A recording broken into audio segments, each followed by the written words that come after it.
उभयथा च दोषात्। गन्धरसरूपस्पर्शगुणा स्थूला पृथिवी, रूपरसस्पर्शगुणा सूक्ष्मा गुणाः सूक्ष्माः आपः, रूपस्पर्शगुणं सूक्ष्मतरं तेजः, स्पर्शगुणः सूक्ष्मतमो वायुः इत्येवम् एतानि चत्वारि भूतानि उपचितापचितगुणानि स्थूलसूक्ष्म सूक्ष्मतर सूक्ष्मतम तारतम्येन उपेतानि च लोके लक्ष्यन्ते। एवं खलु? पृथिव्यां अभिव्यक्ताः गुणाः सन्ति इत्येव, गुणाधिक्यमस्ति किल?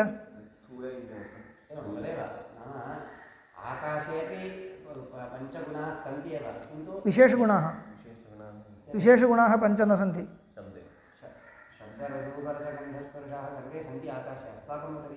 वैशेषिकमतं खलु खण्ड्यते, तन्मतरीत्या वक्तव्यं। तत्र पृथिव्यां यावन्तो विशेषगुणाः तावन्तस्तु जलेन, तावन्तः तत्र तेजसिना, तावन्तः वायौना इति वर्तते। एतद्वशात् पृथिव्यां स्थौल्यम् अनुभूयते, जले तदपेक्षया स्थौल्यं न्यूनं। तत्र स्थौल्यं नाम किम् इति वक्तव्यं। स्थौल्यं नाम परिमाणम् इत्येव न उच्यते, कश्चन अखण्डधर्मः। नाम किं भवति, लोके प्रतीतिरस्ति तथा, तदनुसारेण किञ्चित् गुणाधिक्ये उपचयो दृश्यते इति। लोके प्रतीतिस्तु विलक्षणा वर्तते एव। एतत् त्रिणुकमारभ्य वयं वक्तुं शक्नुमः। त्रिणुकं जालसूर्यमरीचिस्थं त्रिणुकं दृश्यते इति उच्यते किल? जालसूर्यमरीचिस्थं पार्थिवत्रिणुकमेव द्रष्टुं शक्यते, न तु जलत्रिणुकम् इति तैरेव अङ्गीकृतं, वैशेषिकैरेव। व्याख्याने वर्तते अस्य उपपादनक्रमः एवं वक्तव्यः इति। जालसूर्यमरीचिस्थं त्रिणुकं यद्दृश्यते इत्युच्यते, सूक्ष्मं यद् दृश्यते रजः इति। किं दृश्यते? पार्थिवं रजः एव द्रष्टुं शक्यते, न तु जलीयं न वा तैजसं। वायवीयं तु सर्वथा द्रष्टुं न शक्यते। एतत् कुतः इति पृष्टे तत्र कश्चित् विशेषः पार्थिवस्य वर्तते, गुणाधिक्यकृत एव अयम्। एवञ्च गुणाधिक्ये सति किञ्चित् स्वातन्त्र्यहानिः लोके स्थौल्यम्। इदानीं पश्यन्तु, पार्थिवपदार्थः यत्र स्थापितः तत्रैव तिष्ठति, जलम् इतोपि किञ्चित् अग्रे गच्छति, तेजश्चेत् उपर्यपि गच्छति, वायोः इतोपि स्वातन्त्र्यम्। एतत् किं कृतम् इत्युक्ते तत्र गुणन्यूनत्वकृतं स्वातन्त्र्यं दृश्यते। कश्चित् विशेषः अन्ततो गत्वा तत् कथमपि व्याख्यायताम्। नैयायिकस्तु परिमाणकृतं विशेषं न अङ्गीकरोति, वैशेषिकः न अङ्गीकरोति। सम्यक्, परिमाणकृतम् एव वक्तव्यम् इति वयं न वदामः, परन्तु परिमाणकृतं विशेषम् इव, परिमाणकृतः विशेष इव कश्चित् विशेषः उपलभ्यते इति तु सर्वलोकप्रत्यक्षं। यावद्भिः परमाणुभिः इदानीं शतपरमाणुभिः कश्चित् पार्थिवपदार्थः उत्पन्नः इति मन्यताम्। शतजलीयपरमाणुभिः आरब्धस्य जलस्य अपेक्षया शतपार्थिवपरमाणुभिः आरब्धे पार्थिवपदार्थे कश्चित् विशेषः, एतत् परिमाणकृतं वा किमपि उच्यताम्, कश्चित् विशेषस्तु अधिकः भवति। एतत्तु प्रचयः इति शब्देन वक्तव्यं भवति। एतदेव इदानीं लोके स्थूलेषु पदार्थेषु इदं वैलक्षण्यं दृश्यते। इदं वैलक्षण्यं स्थूलेषु पदार्थेषु वर्तते इत्यालोच्य भवता कथं वस्तुगत्या कल्पनीयं? परमाणु अपि इदं वैलक्षण्यं कल्पनीयं। परमाणु अपि पार्थिवपरमाणु यावन्तो विशेषगुणाः तावन्तो विशेषगुणाः जलपरमाणु न सन्ति इत्येवं रीत्या यदा कल्प्यते, तत्रापि उपचयापचयभावस्य उच्चावचभावः स्यात्। एवं जलीयपरमाणुपेक्षया पृथ्वीपरमाणुः कश्चित् अधिकः प्रचयः इत्येवं स्यात्, तेषां स्थौल्यतारतम्यं स्यात्, किमपि वैलक्षण्यं कल्पनीयं स्यात्। तथा च परमाणु अपि कश्चित् विशेषः आगतः इति, विशेषः आगतः नाम जलीयपरमाणुपेक्षया पार्थिवपरमाणुः कश्चन अतिशयो वर्तते, स्थौल्यातिशयो वर्तते इति कल्पनीयं स्यात् इति एवम् आपादनम्। इदानीम् अत्र भाष्यकारे क्रियमाणानि अनेकानि आपादनानि वर्तन्ते सूत्रकारेर्वा, तेषु मध्ये केषाञ्चित् आपादनानां परिहारस्तु पश्चात् तैरेव वैशेषिकैरेव अथवा अग्रे अग्रे शास्त्रे परिष्क्रियमाणे केषाञ्चित् प्रश्नानां समाधानं दीयमानं भवति। तथापि एते मूलभूताः दोषाः आपादनरूपेण कृताः। एतदुपरि किञ्चित् परिष्कारे क्रियमाणे तदुपरि स्वयमेव अस्माभिः आपादनं कथं कर्तव्यमिति आलोचयितुं शक्यते इति तावदेव। इदानीं तु प्राचीनकालरीत्या एतादृशम् आपादनं वर्तते। उभयथा च दोषात् अथ पश्यन्तु गन्धरसरूपस्पर्शगुणा स्थूला पृथिवी रूपरसस्पर्शगुणाः सूक्ष्माः आपः रूपस्पर्शगुणं सूक्ष्मतरं तेजः स्पर्शगुणः सूक्ष्मतमो वायुः इत्येवम् एतानि चत्वारि भूतानि उपचितापचितगुणानि उपचितापचितगुणानि इत्युक्ते आधिक्यन्यूनभावेन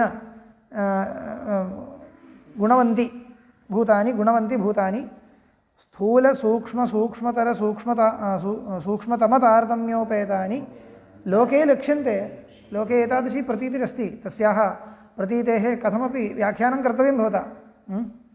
लोके लक्ष्यन्ते तद्वत् परमाणवोपि उपचितापचितगुणाः कल्प्येरन् न वा। परमाणूनामपि एवम् उपचितापचितगुणवत्वेन सौक्ष्म्यभावः। पृथिवीपरमाणुः किञ्चित् स्थूलः, तदपेक्षया जलपरमाणुः सूक्ष्मतरः, एवं रीत्या कल्प्यते वा इति प्रष्टव्यम्। उभयथापि च दोषात् सूत्रम् उभयथापि च दोषः उभयथापि च दोषानुषङ्गः अपरिहार्य एव स्यात्। कल्प्यमाने तावद् उपचितापचितगुणत्वे उपचितगुणानां मूर्त्युपचयाद् अपरमाणुत्वप्रसङ्गः। परमाणुत्वमेव न स्यात्, सर्वेषां परिमाण एकत्वं वक्तव्यं। परिमाणतारतम्यं न भवेत् खलु परमाणुषु। किञ्चित् उपचयो वर्तते इत्युच्यमाने तत् किं कृतः उपचयः? परिमाणकृतः इति वक्तव्यम् आपतति, परन्तु परिमाणकृतः इति उच्यते चेत् भवदीय अभ्युपगमहानिः स्यात्। अन्यत् किमपि वक्तुं न शक्यते च, अयं क्लेशः। नाम गुणानाम् आधिक्येन किञ्चित् अन्यत् जायते इति वक्तव्यं, तत् किम् इति किमपि निरूपयितुं न शक्यते परमाणुविषये भवतः। अयमेव क्लेशः। उपचितापचितगुणानां मूर्त्युपचयात्, अयमेव मूर्त्युपचयः इति उच्यते। मूर्तौ किञ्चित् उपचयः, स्थौल्यम् इति उच्यतां। शब्दः यः कोऽपि भवतु, परिमाणम् इति वक्तुं न शक्यते साङ्केतिकभाषया। तेषां परिमाणं समानं वक्तव्यं।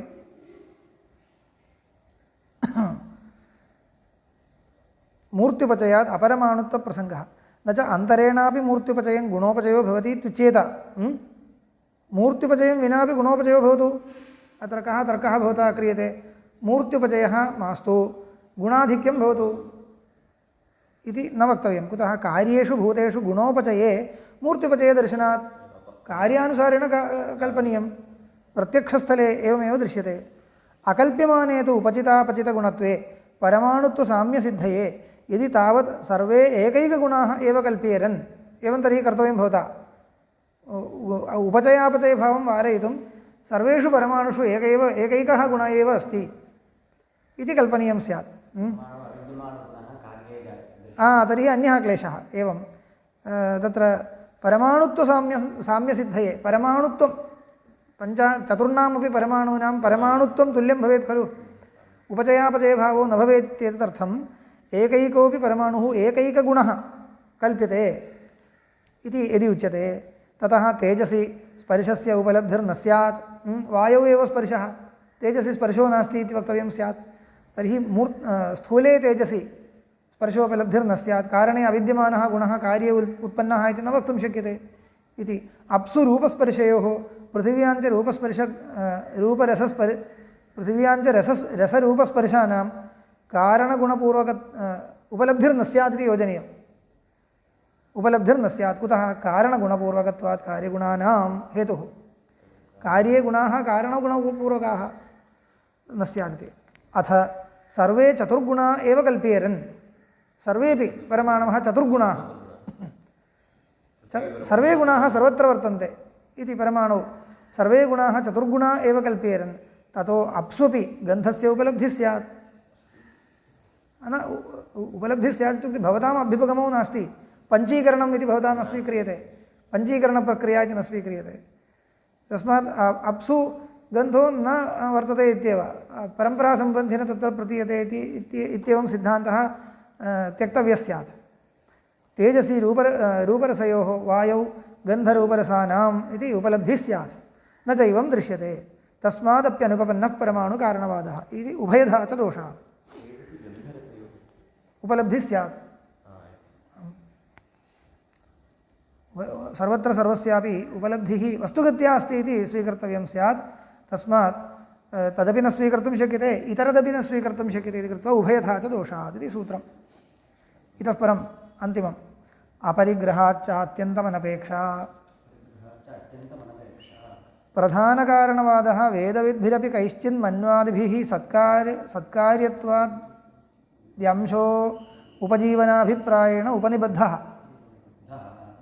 प्रधानकारणवादः वेदविद्भिरपि कैश्चित् मन्वादिभिः केनचिदंशेन परिगृहीतः इति केनचिदंशेन वा परिगृहीतः सत्कार्यवादः तैः उच्यमानः समीचीनो वर्तते इत्यादि आत्मनः असङ्गत्वं श्रुत्युक्तं साङ्ख्यैरपि स्वीकृतं सम्यगस्ति इत्यादिकं तत्सर्वं स्वीक्रियते सत्कार्यवादाद्यम् अंशोपजीवनाभिप्रायेण उपनिबद्धः सत्कार्यवादादीन् कांश्चन अंशान् शास्त्रीयान् ते स्वीकुर्वन्ति इति कृत्वा ते अङ्गीकृताः किञ्चिदंशेन वा अयं तु परमाणुकारणवादः न कैश्चिदपि शिष्टैः केनचिदप्यंशेन परिगृहीतः तत्र शिष्टैः इति कुतः उक्तं शिष्टपरिगृहीतत्वेनैव स्मृतीनां प्रामाण्यं प्रथमतः अस्माकं बुद्धौ आगच्छति अनन्तरं श्रुतिमूलकत्वं प्रकल्प्य संरक्षणं क्रियते प्रथमतः शिष्टपरम्परायां तस्य अनुसरणमस्ति वा इत्येव मन्वादिस्मृतीनामपि तथैव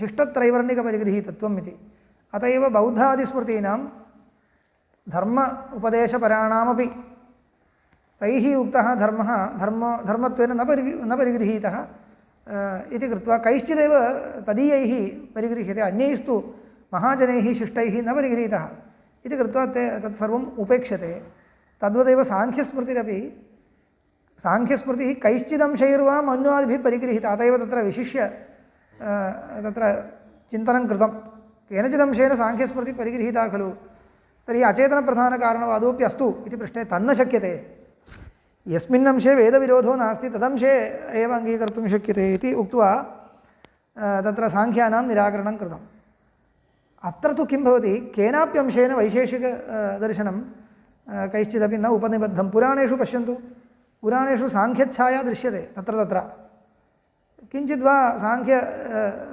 रीतिः द्रष्टुं शक्यते सृष्टिक्रमे वा द्रष्टुं शक्यते परमाणुकारणवादः कुत्रापि पुराणेषु दृष्टो वा नैव दृष्टः नैव भवति एतत् परमाणुद्वयसंयोगेन द्वणुकोत्पत्तिः इति तु प्रायेण न भवति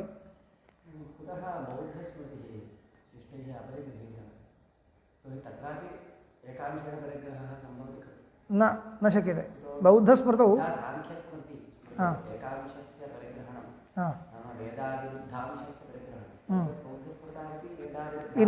इदम् एकं तत्र जैमिनीये प्रथमाध्याये तृतीयपादः स्मृतिपादः इत्युच्यते तत्र एकस्मिन् अधिकरणे इदमेव चिन्तितं यथा वेदाविरुद्धांशः प्रामाणिकः इति स्वीक्रियते बौद्धस्मृतौ अपि अहिंसादिकम् अहिंसा दया कारुण्यम् एवं सद्गुणाः अनेके अस्माभिः अनुसर्तव्याः गुणाः तैरपि उच्यन्ते खलु तेषां धर्मार्थत्वं भवतु इति विचार्य न शक्यते इत्युक्तं तत्र लोकनीतेः उपदेशः अयम् इति नीतिशास्त्रत्वेन गणयितुं शक्यन्ते नीतिशास्त्रं नाम यत्र अदृष्टोद्देश्यकत्वं विना विधीयमानं विधयः भवन्ति किल अदृष्टोद्देश्यकत्वं विना लोकस्य व्यवस्था सामीचीन्याय लौकिकाः नियमाः क्रियन्ते खलु लोके मार्गे गमनागमनस्थले नियमाः भवन्ति अत्र न गन्तव्यम् अत्र गन्तव्यम् इत्यादयः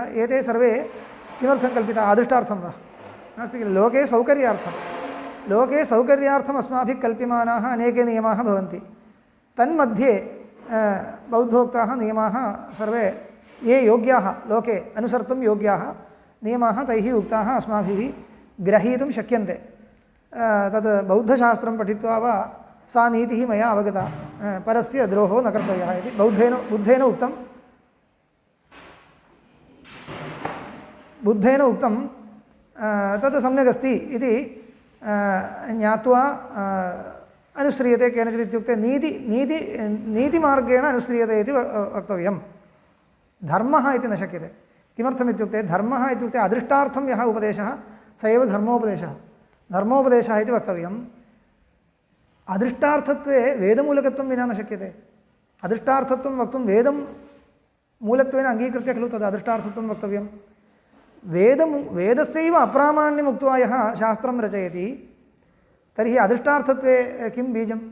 मम पूर्वाचार्येण उक्तम् इति एतावता अदृष्टार्थत्वे तत् प्रमाणं न भवति। एवञ्च वेदमूलकत्वं तेन नाङ्गीकृतं खलु। वेदोऽखिलो धर्ममूलम् इति वर्तते इति कृत्वा वेदमूलकत्वस्य अनङ्गीकारादेव तदीय उपदेशानां धर्मोपदेशत्वेन स्वीकारो न शक्यते केनापि अंशेन इति। अहिंसा अनुसरणीया इत्युक्तं। कुतः? वेदमूलकत्वेन उक्तं वा? नोक्तम्। अहिंसा अनुसरणीया इति अस्माकं सम्प्रदाये वर्तते तावदेव। नीतिशास्त्रं भवेत् न तु धर्मशास्त्रम् इत्युक्तं। साङ्ख्येन तु वेदमूलकत्वं स्वीकृतम् इति विशेषः। अवश्यं वेदप्रामाण्यम् अङ्गीकृतं किल। साङ्ख्यस्य विषये को विशेषः? सः वेदप्रामाण्यम् अङ्गीकृत्य भाषते इति विशेषः। तस्मात् तदुक्त उपदेशस्य यावता अंशेन वेदविरोधो नास्ति तावता अंशेन तस्य शिष्टपरिग्रहः सम्भवति इति भेदः ज्ञातव्यः। अयं परमाणुकारणवादः न कैश्चिदपि शिष्टैः केनचिदपि अंशेन परिगृहीतः इत्यतः इत्यत्यन्तमेव अनादरणीयो वेदवादिभिः अपरिग्रहाच्च अत्यन्तम् अनपेक्षा। अत्यन्तमेव वेदवादिभिः अनादरणीयः इति। अत्र ब्रह्मानन्दस्वामिभिः अद्वैतसिद्धिव्याख्याने अद्वैतसिद्धिव्याख्यानेन अन्यत्र तैः लिखितम्। अत्र तैः सूत्राणां सङ्ग्रहेण अर्थकथनात्मकः कश्चन ग्रन्थः लिखितः अस्ति ब्रह्मानन्दस्वामिपादैः। अपरिग्रहाच्च अत्यन्तमनपेक्षा इति अस्ति किल। अत्र अत्यन्तशब्दस्वारः स्यात् किञ्चिदपेक्षा तु वर्तते इति समर्थितं। कस्मिन् अंशे इत्युक्ते पदार्थव्युत्पादनांशे। पदार्थानाम् एतत् सर्वं किं भवति? पदार्थानां स्वरूपचिन्तने बालानां व्युत्पत्त्यर्थम् इदं शास्त्रम् इदानीमपि शिष्टैः आदृत्य पाठ्यते खलु। तदपि न स्यात् यदि अत्यन्तम् अनपेक्षा इति अत्यन्तमेव अनपेक्षा इति उच्येत तर्हि कः अभिप्रायः ततो गत्वा भाष्यकारैरपि प्रमेयस्य मुमुक्षुभिरादर्तव्यत्वं नास्ति इत्येव।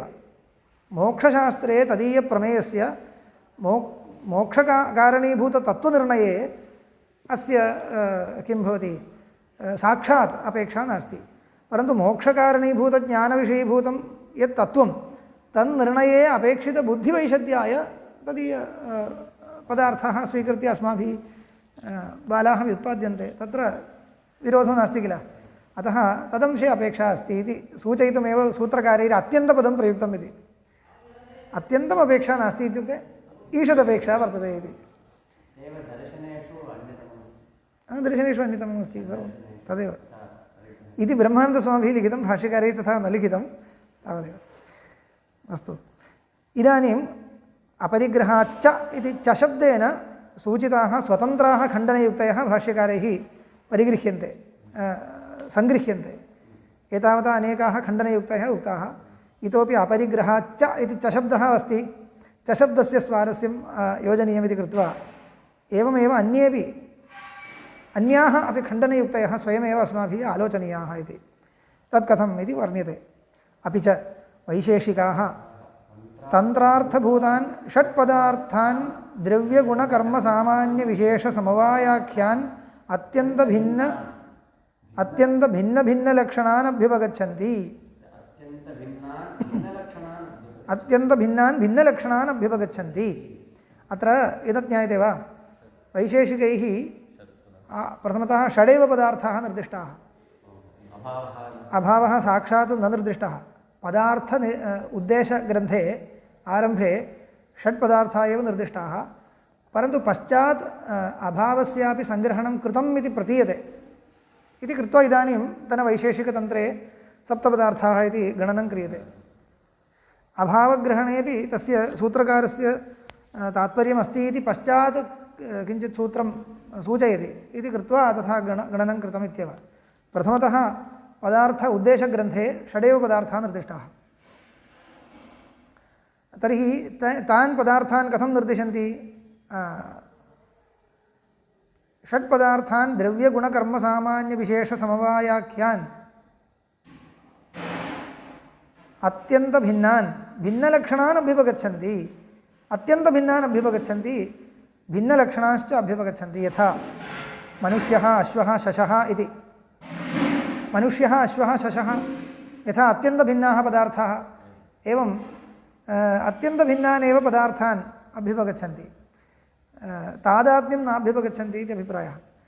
तथात्वञ्च अभ्युपगम्य तद्विरुद्धं द्रव्याधीनत्वं शेषाणाम् अभ्युपगच्छन्ति, तन्न उपपद्यते। अत्यन्तभिन्नम् इत्यपि वदन्ति, परन्तु अन्ये सर्वे पदार्थाः द्रव्याश्रिताः इत्यपि स्वीकुर्वन्ति। एतत् न सम्यक् इति खण्डनं। कुतः न सम्यक् प्रष्टव्यं खलु? गुणः सर्वथा द्रव्याधीनः, परन्तु अत्यन्तभिन्नः।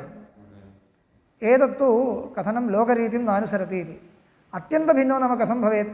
अश्वः, गजः, घटः, पटः एवं भवेत्। अत्र एतान् अत्यन्तभिन्नान् अभ्युपगच्छन्ति, अनन्तरम् अन्यत् सर्वं द्रव्याधीनमिति च वदन्ति। एतत् नोपपद्यते। कथं? यथा हि लोके शशकुलकुशपलाशप्रभृतीनाम् अत्यन्तभिन्नानां सतां न इतरेतराधीनत्वं भवति। अत्यन्तभिन्नाः पदार्थाः लोके कथं दृश्यन्ते? एवं दृश्यन्ते, शशकुशपलाशाः, न एकम् इतराधीनम् इति। स्वतन्त्रं दृश्यते, स्वतन्त्रं दृश्यते। तर्हि भवतु अत्यन्तभिन्नत्वम्। अतः भवता किं कृतमस्ति? बुद्ध्या भेदं प्रकल्प्य, गुणः इति प्रतीतिरन्या, द्रव्यमिति प्रतीतिरन्या, बुद्ध्या प्रकल्प्य भेदं, बुद्ध्या भेदं प्रकल्प्य तेषां स्वरूपं पृथक् स्वीकृत्य भिन्नत्वं कल्पयन्ति। समीचीनं, भिन्नत्वं कल्पयन्तु, परन्तु अयं कल्प्यमानो भेदः अत्यन्तभेदः इति न वक्तव्यं। कुतः? लोकदृष्टि अननुसारप्रसङ्गात्। प्रतीतिशरण, सत्यं, प्रतीतिशरणाः इत्युक्ते प्रतीतिस्तु गुणः इति प्रतीतिरस्तु, द्रव्य अनाश्रिततया गुणः इति प्रतीतिरस्ति वा इति तथा नास्ति किल। तर्हि किञ्चित् वैलक्षण्यं कल्पनीयमेव। शशकुशादीनाम् अपि अत्यन्तभेदः, द्रव्यगुणयोरपि अत्यन्तभेदः इति कथं? किञ्चित् वैलक्षण्यं कुतो न दृश्यते तव बुद्ध्यनुसारिणः? तव शशकुशयोर्मध्ये प्रतीयमानस्य भेदस्य, द्रव्यगुणयोर्मध्ये प्रतीयमानस्य भेदस्य च कुतो वैलक्षण्यं न त्वया अवलोक्यते? तद् अवलोकनीयं खलु इति कश्चन विशेषः तत्र वक्तव्यः। तदनुक्त्वा तत्रापि अत्यन्तभेदः अत्रापि अत्यन्तभेदः इत्युक्ते लोकदृष्ट्यनुसारित्वं तव न भवति इति। एवमेव अग्रे पश्यन्तु, पठामः। यथा हि लोके शशकुशपलाशप्रभृतीनाम् अत्यन्तभिन्नानां सतां न इतरेतराधीनत्वं भवति, एवं द्रव्यादीनाम् अत्यन्तभिन्नत्वान् नैव द्रव्याधीनत्वं गुणानां भवितुमर्हति। यदि अत्यन्तभिन्नत्वं स्यात् गुणानां न स्यात्। एकः तर्कः। तदुपरि अथ भवति द्रव्याधीनत्वं गुणानां, ततो द्रव्यभावे भावात् द्रव्याभावे च अभावात्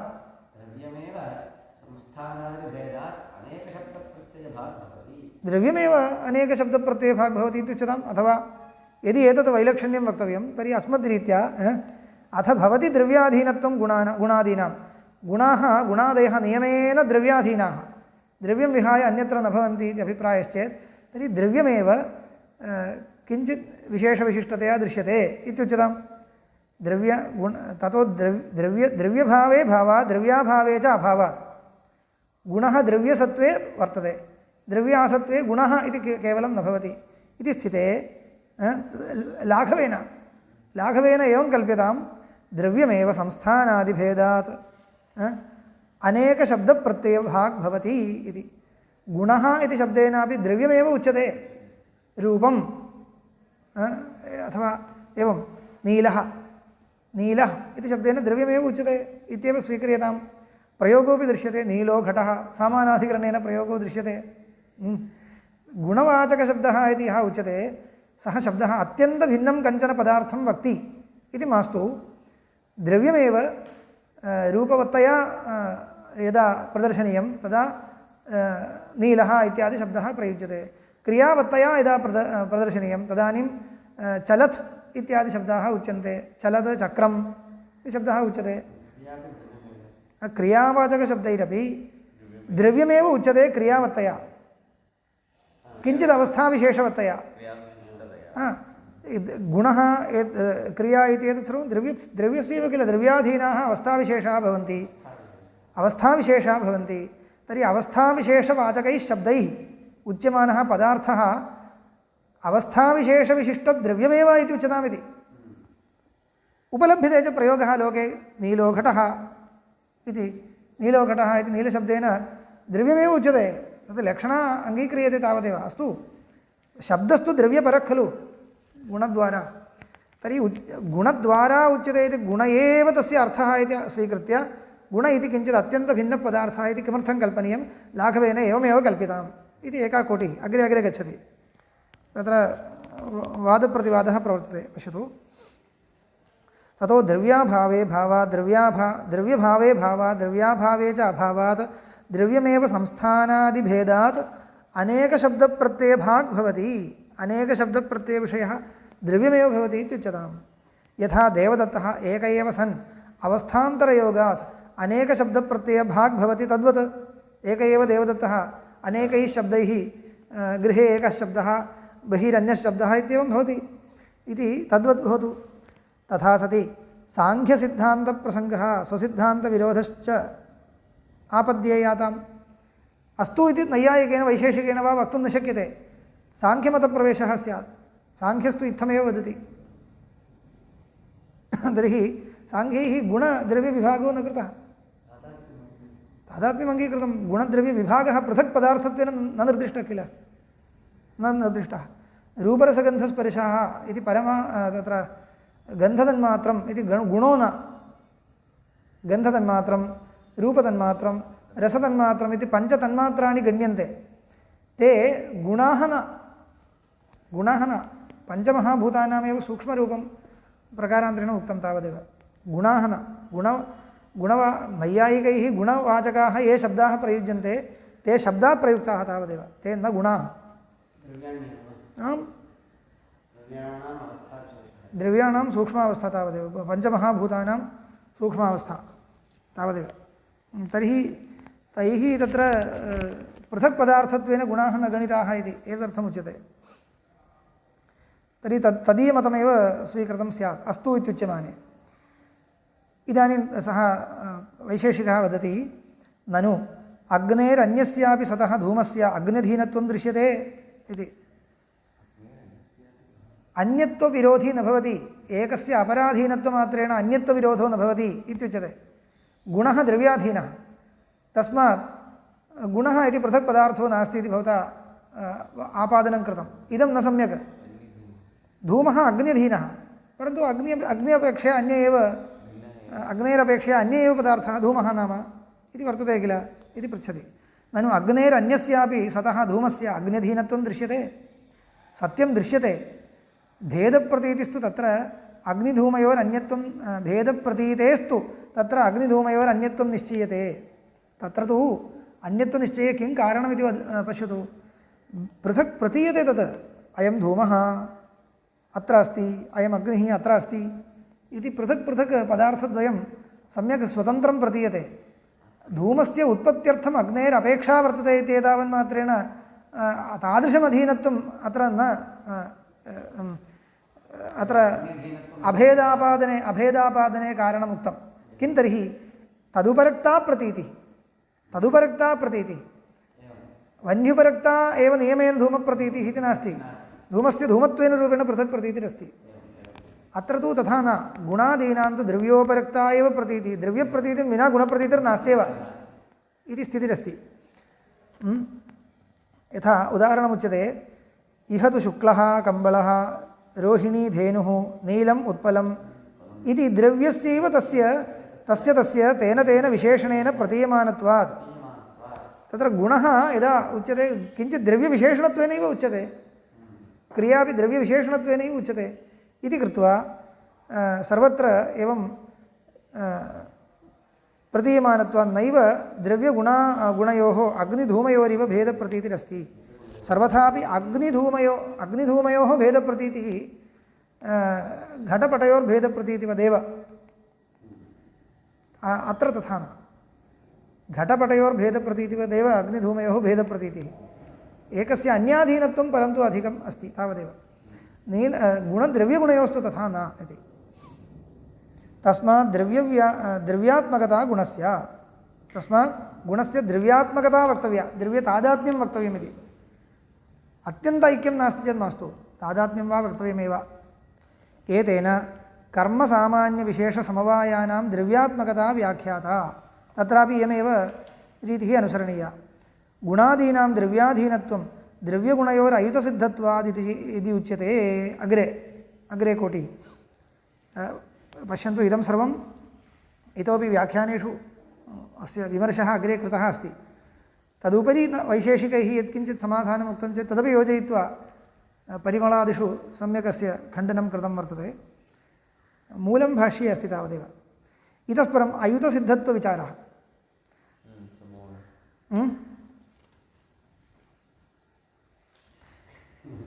अत्र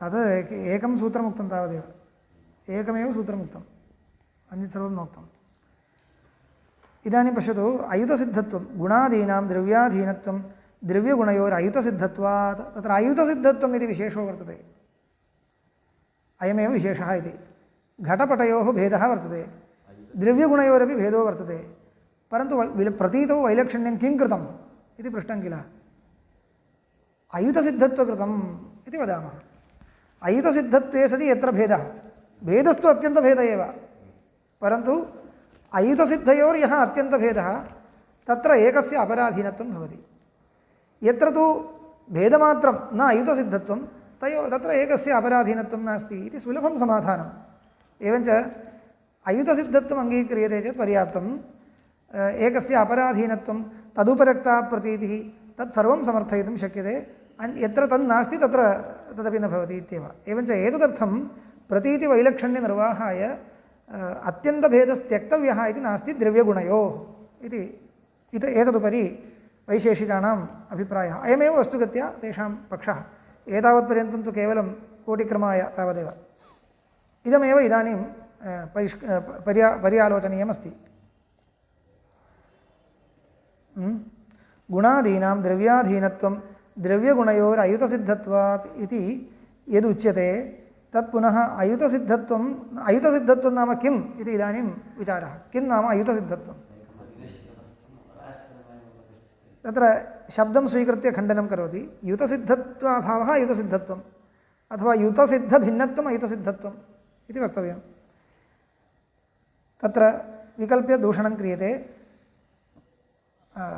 तत् पुनः अयुतसिद्धत्वम् अपृथक् देशत्वं वा स्यात् अपृथक् कालत्वं वा स्यात् अपृथक् स्वभावत्वं वा इति सर्वथापि नोपपद्यते एतत् सर्वं दृष्ट्वैव पश्चात् परिष्कृतम् इदानीं यादृशं परिष्कारं कुर्वन्ति ते तत्सर्वम् एतद् दृष्ट्वा एव तत्र तर्कसङ्ग्रहे विद्यमानं वाक्यमपि इतोपि बहु परिष्कर्तव्यमस्ति एकम् अपराश्रितम् अवतिष्ठते इत्यादिकं तस्यापि तात्पर्यं गृहीत्वा इतोपि परिष्कारः कृतः परन्तु इदानीं प्राचीनकालरीत्या खण्डनं क्रियते किमिदम् अयुतसिद्धत्वम् अपृथक् देशत्वं वा अपृथक् कालत्वं वा अपृथक् स्वभावत्वं वा सर्वथापि नोपपद्यते अपृथक् देशत्वे तावत् स्वाभ्युपगमो विरुध्येत अपृथक् देशत्वं नाम किम् इदानीं द्वयोः गुणः द्रव्यं द्वयं स्वीक्रियतां द्रव्यस्य देशः गुणस्य देशश्च एकः इति वक्तव्यं तथा न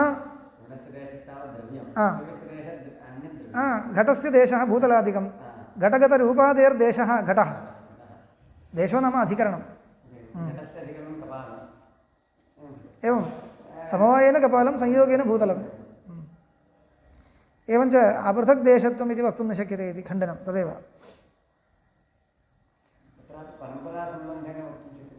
न साक्षात् सम्बन्धेन वक्तव्यम् एकेन सम्बन्धेन वक्तव्यं कथं तन्त्वारब्धो हि पटः तन्तुदेशः अभ्युपगम्यते न पटदेशः पटस्य तु गुणाः शुक्लत्वादयः पटदेशाः अभ्युपगम्यन्ते न तन्तुदेशाः एवं खलु तथा च आहुः द्रव्याणि द्रव्यान्तरमारभन्ते गुणाश्च गुणान्तरम् इति तन्तवो हि कारणद्रव्याणि कार्यद्रव्यं पटमारभन्ते तन्तुगताश्च गुणाः शुक्लादयः कार्यद्रव्ये पटे शुक्लादिगुणान्तरमारभन्ते इति ते अभ्युपगच्छन्ति सः अभ्युपगमः द्रव्यगुणयोरपृथग्देशत्वे अभ्युपगम्यमाने बाध्येत जातम् अथ अपृथक्कालत्वम् अयुतसिद्धत्वमित्युच्येत सव्यदक्षिणयोरपि गोविषाणयोर अयुतसिद्धत्वं प्रसज्येत अयमेव क्लेशः समानकालिकयोः अयुतसिद्धत्वमिति स्यात् तर्हि सव्यदक्षिणयोः विषाणयोः गोः विषाणद्वयं भवति खलु तत् एककालावच्छेदेन उत्पद्यमानं विषाणद्वयं तयोः अयुतसिद्धत्वं स्यात् अयुतसिद्धत्वं प्रसज्येत तथा अपृथक् स्वभावत्वे अयुतसिद्धत्वे न द्रव्यगुणयोः आत्मभेदः सम्भवति तस्य तादात्म्येनैव प्रतीयमानत्वात् तत्र अपृथक् स्वभावत्वम् इत्युच्येत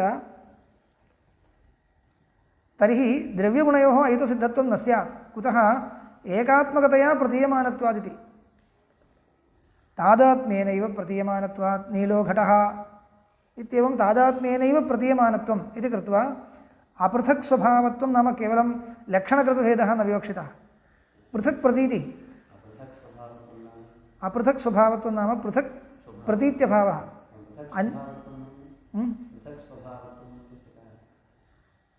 पृथक् स्वभावत्वं नाम स्वातन्त्र्येण प्रतीयमानत्वं तदादाय खण्डनं तावदेव स्वातन्त्र्येण प्रतीयमानत्वम् अत्र नास्ति तादात्म्येनैव प्रतीयमानत्वं वर्तते इति तावदेव आदाय इदानीं खण्डनं कृतं तावदेव लक्षणभेदः इति न लक्षणैक्यम् इति नोक्तं लक्षणैक्यं नास्ति एव परन्तु लक्षणैक्यं भवता लक्षणं तु पश्चात् क्रियतां प्रतीतिम् अनुसृत्य खलु लक्षणं कर्तव्यं प्रतीतिं परीक्ष्य प्रतीतिशरणाः भवन्तः तर्हि प्रतीतिं परीक्ष्य वस्तुस्वरूपं निश्चित्य अनन्तरं लक्षणं कर्तव्यं मया एकं लक्षणं कृतमस्ति तद् अन्यत्र पृथक् पृथक् एव वर्तते इति उक्त्वा न परिहारः कर्तव्यः प्रथमतः लौके प्रतीतिः परीक्षणीया तर्हि प्रतीतौ कथं वर्तते गुणाः यदा प्रतीयन्ते द्रव्योपरक्ततया एव प्रतीयन्ते प्रत्यक्षादिप्रतीतौ न तु पृथक् अतः तादात्म्यमेव वक्तव्यं न तु अत्यन्तभेदः इति युतसिद्धयोः सम्बन्धः संयोगः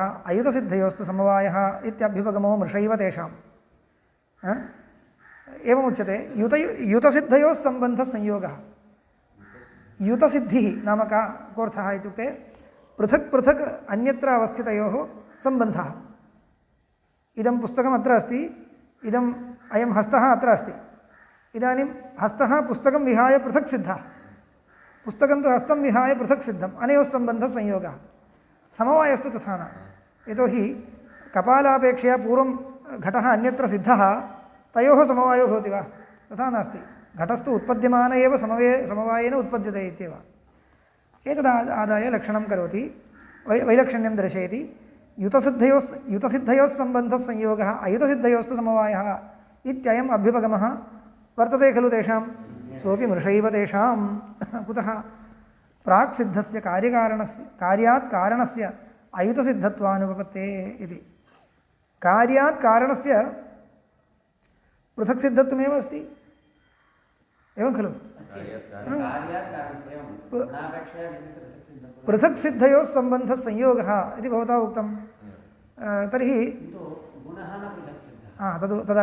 तदग्रे वक्तव्यं प्रथमतः इयं कोटिः तत्र पृथक् सिद्धयोः सम्बन्धः संयोगः इत्युच्यते समवायोपि तथैव कार्योत्पत्तेः पूर्वं कारणं पृथक् सिद्धं खलु तर्हि तत्रापि संयोगे एव स्यात् न तु समवायः इति अथ अन्यतरापेक्ष एव अयम् अभ्युपगमः स्यात् अयुतसिद्धस्य कार्यस्य कारणेन सम्बन्धः समवायः इति पश्यतु द्वयोरपि पृथक् सिद्धत्वम् इति संयोगस्थले विशेषः समवायस्थले तु एकस्य कार्यापेक्षया कारणस्य पृथक् सिद्धत्वेपि कारणापेक्षया कार्यस्य पृथक् सिद्धत्वमस्ति वा नास्ति तर्हि अन्यतरापेक्षः एवम् अयम् अभ्युपगमः अन्यतरस्य पृथक् सिद्धत्वं नास्ति चेत् पर्याप्तं समवायो वक्तव्यः संयोगो वक्तव्यश्चेत् द्वयोरपि पृथक् सिद्धत्वम् अपेक्षते इति वैलक्षण्यम् अस्ति इत्युच्यते चेत् अन्यतरापेक्ष एव अयम् अभ्युपगमः स्यात् अयुतसिद्धस्य कार्यस्य कारणेन सम्बन्धः समवायः इति एवमपि प्राग् असिद्धस्य अलब्धात्मकस्य कार्यस्य कारणेन सम्बन्धो नोपपद्यते द्वयायत्तत्वात् सम्बन्धस्य इति। इदं पूर्वं सत्कार्यवादनिरूपणकाले यथा दूषणं तद्वत् अत्र सम्बन्धो वक्तव्यः द्वयोश्चेत् सम्बन्धकरणात् पूर्वं सम्बन्धिनोः सिद्धिरपेक्ष्यते इति लोके अन्यत्र सर्वत्र दृष्टं। भवता समवायस्थले तत् त्यज्यते, अन्यत्र दृष्टः नियमः। लोके यत्र कुत्रापि सम्बन्धः क्रियते इति व्यवहारः तत् सम्बन्धकरणात् पूर्वं सम्बन्धिनोर्द्वयोरपि सिद्धिरावश्यकी। सर्वत्र लोके तथैव दृश्यते। अयं नियमः लोके अन्यत्र सर्वत्र दृष्टः नियमः समवायस्थले त्यज्यते। समवायः कश्चन सम्बन्धः, कयोः सम्बन्धः? अयुतसिद्धयोः सम्बन्धः। तत्र द्वयोर्मध्ये एकं तु पूर्वं न सिद्धं। गुणस्तु इदानीम् उत्पद्यमानः उत्पत्तिक्षणे एव समवायेन उत्पद्यते इति, सम्बध्यमानमेव उत्पद्यते इति। तर्हि दृष्टविरोधः। प्रतीतिशरणाः न भवन्ति भवन्तः, अन्यत्र प्रतीति एवं न वर्तते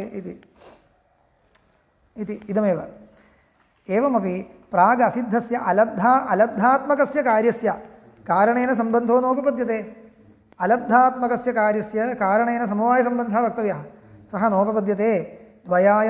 द्वयायत्तत्वात् सम्बन्धस्य, सम्बन्धिद्वयसिद्धिपूर्वकत्वात् सम्बन्धस्य इत्यर्थः।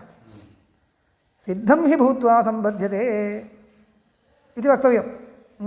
तदा पूर्वपक्षी वदति तथैव भोः सिद्धं भूत्वा सम्बध्यते इति चेत्, यदि सिद्धं भूत्वा अनन्तरं सम्बध्यते इति भवता स्वीक्रियते चेत् प्राक् कारणसम्बन्धात् कार्यस्य सिद्धौ अभ्युपगम्यमानायाम् अयुतसिद्ध्यभावात् कार्यकारणयोः संयोगविभागौ न विद्येते इदं दुरुक्तं स्यात् इति। किमुक्तं? सिद्धं भूत्वा सम्बध्यते इत्युच्यते चेत् प्राक् कारणसम्बन्धात् कार्यस्य सिद्धौ अभ्युपगम्यमानायाम् इत्यर्थः। कारणसम्बन्धात् पूर्वमेव कार्यं सिद्धम् इति यदि भवता स्वीक्रियते वा? यदि स्वीक्रियेत तर्हि सिद्धौ अभ्युपगम्यमानायाम् अयुतसिद्धिः नष्टा। एकम् अपराश्रितमेव अवतिष्ठते इति अपेक्षते खलु अयुतसिद्धिं वक्तुं। कार्यम् उत्पद्यमानं क्षणं कारणं विहाय अन्यत्र तिष्ठति, उत्पत्तेः कारणसम्बन्धं विनैव, उपादानकारणसम्बन्धं विनैव गुणो नाम क्वचित् अन्यत्र स्थितः, अनन्तरं समवायेन सम्बध्यते इति उच्यमाने अयुतसिद्धत्वं गतम्। अपराश्रितम् एव अवतिष्ठते इति नास्ति इदानीम्, अपराश्रयं विनापि अवतिष्ठते इति अङ्गीकृतं स्यात् इति। अयुतसिद्ध्यभावात् कार्यकारणयोः संयोगविभागौ न विद्येते इति इदं दुरुक्तं स्यात्। कार्यकारणयोः, कार्यसमवायिकारणयोः संयोगविभागौ न विद्येते। कार्यस्य समवायिकारणेन सह संयोगो भवति वा? कार्यस्य समवायिकारणेन सह संयोगो नास्ति, तर्हि विभागोऽपि नास्ति इति यः निर्णयः भवतः सः त्यक्तः स्यात्। कुतः? तत्रापि संयोग एव अस्तु इति अहम् आपादयिष्यामि। किमर्थं समवायः इति पदार्थान्तरं कल्प्यते? तत्रापि संयोग एव अस्तु इति अहम् आपादयिष्यामि इति। यथा च उत्पन्नमात्रस्य अक्रियस्य कार्यद्रव्यस्य विभुभिः आकाशादिभिर्द्रव्यान्तरैः सम्बन्धः संयोगः एव अभ्युपगम्यते न समवायः। एवं कारणद्रव्येणापि सम्बन्धः संयोग एव स्यात् न समवायः इति। पश्यन्तु, उत्पन्नमात्रस्य अक्रियस्य कार्यद्रव्यस्य, उत्पन्नमात्रम् उत्पत्तिक्षणे निष्क्रियं, तस्य आकाशसंयोगो जायते इत्युच्यते। कथं जायते?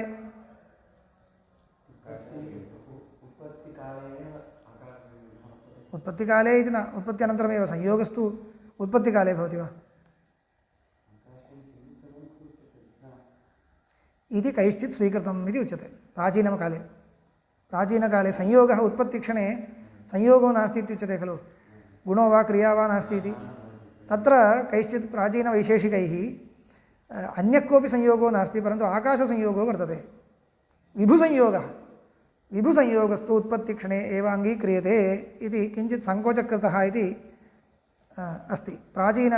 पश्चात् तत् त्यक्तं। तैः किं कृतम् इत्युक्ते तत्र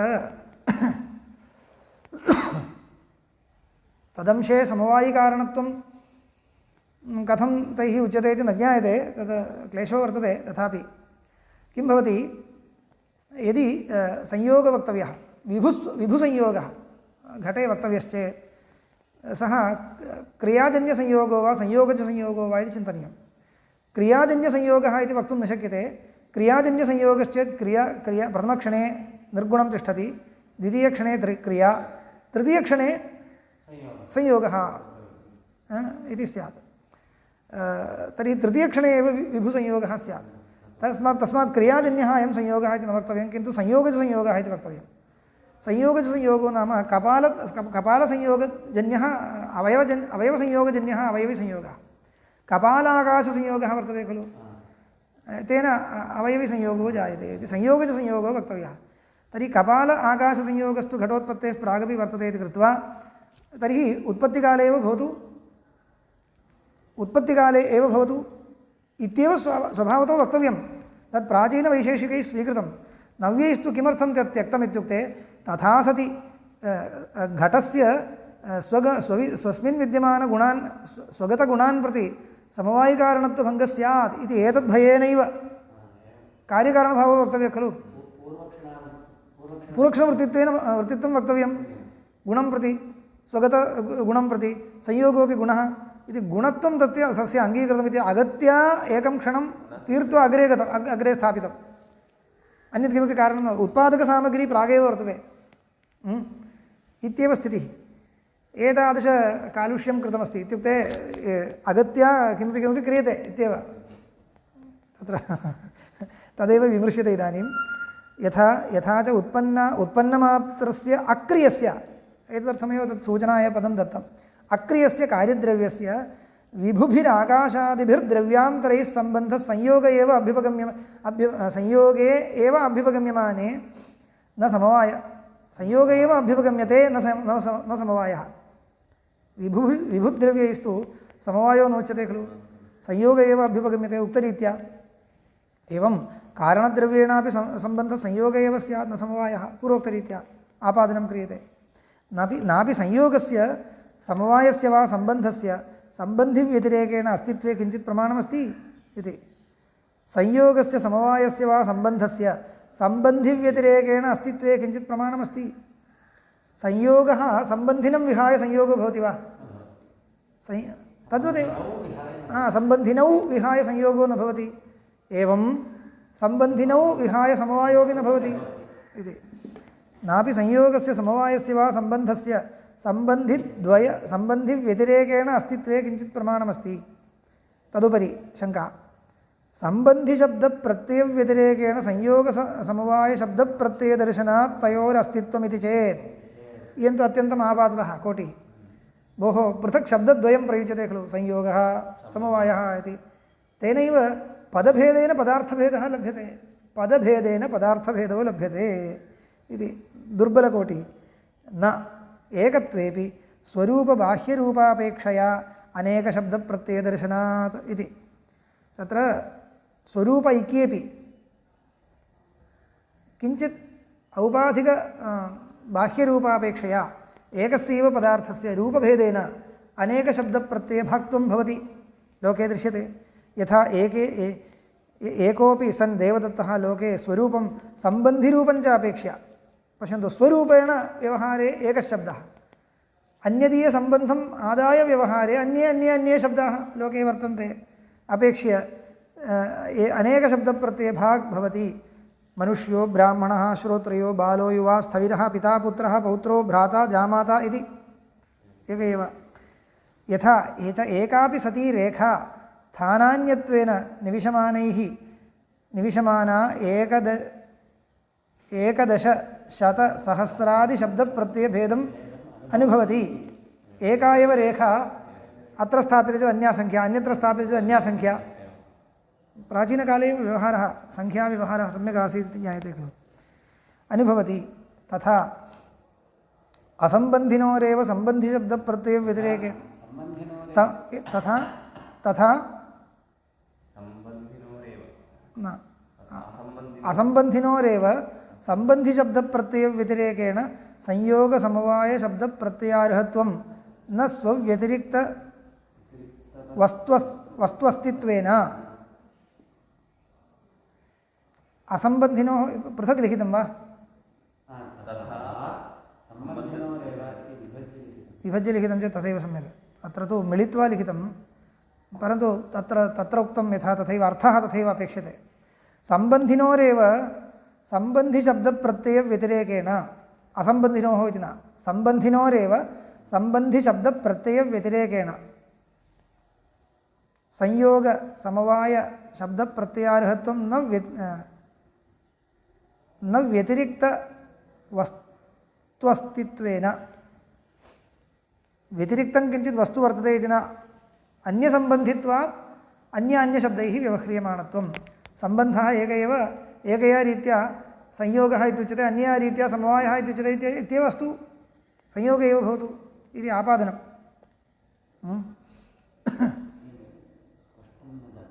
कुतः? सम्बन्धिनोरेव सम्बन्धिशब्दप्रत्ययव्यतिरेकेण संयोगसमवायशब्दप्रत्ययार्हत्वं।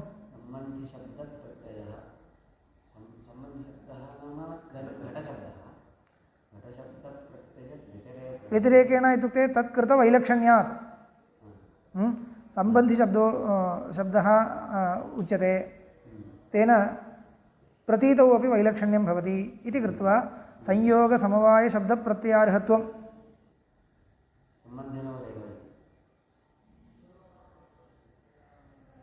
संयोगसमवायादिशब्दैः सम्बन्धिनावेव उच्येते, न तु ततः अत्यन्तभिन्नौ सम्बन्धौ इति ज्ञातव्यम्। सम्बन्धिनोरेव सम्बन्धिशब्दप्रत्ययव्यतिरेकेण संयोगसमवायशब्दप्रत्ययार्हत्वम्।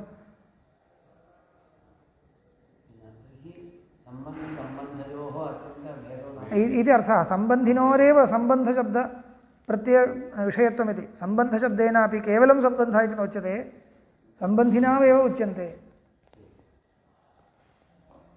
तत्र केवलसम्बन्धवाचकशब्दस्तु समवायः इति उच्यते खलु, तत् शास्त्रे व्युत्पादनकाले उच्यते तावदेव। लोकव्यवहारे तु सम्बन्धिनावेव निर्दिश्यन्ते। सम्बन्धिनोरेव सम्बन्धिशब्दप्रत्ययव्यतिरेकेण संयोगसमवायशब्दप्रत्ययार्हत्वम्।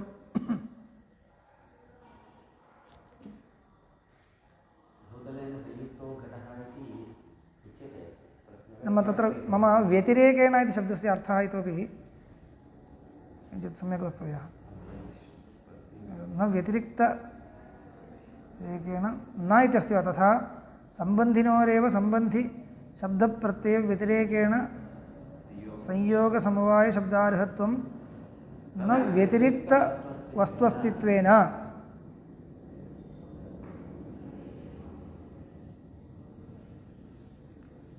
नाम व्यतिरेकेण इति किमर्थम् उक्तम् इति द्रष्टव्यम्। वेदेन इति मया स्वीकृतं, किञ्चित् तृप्तिर्नास्ति, तथैव स्याद्वा इति। सम्बन्धिनोरेव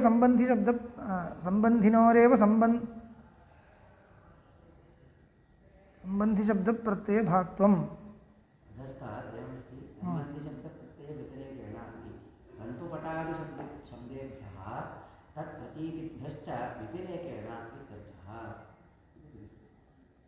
प्रतीतिभ्यश्च व्यतिरेकेण सम्बन्धिनोरेव इति वा? पुनः पठतु।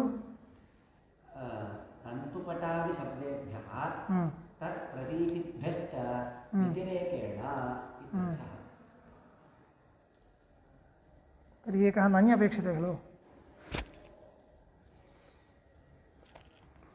अस्तु, पश्यामः, श्वः समापयामः। दृष्ट्वा वदामि।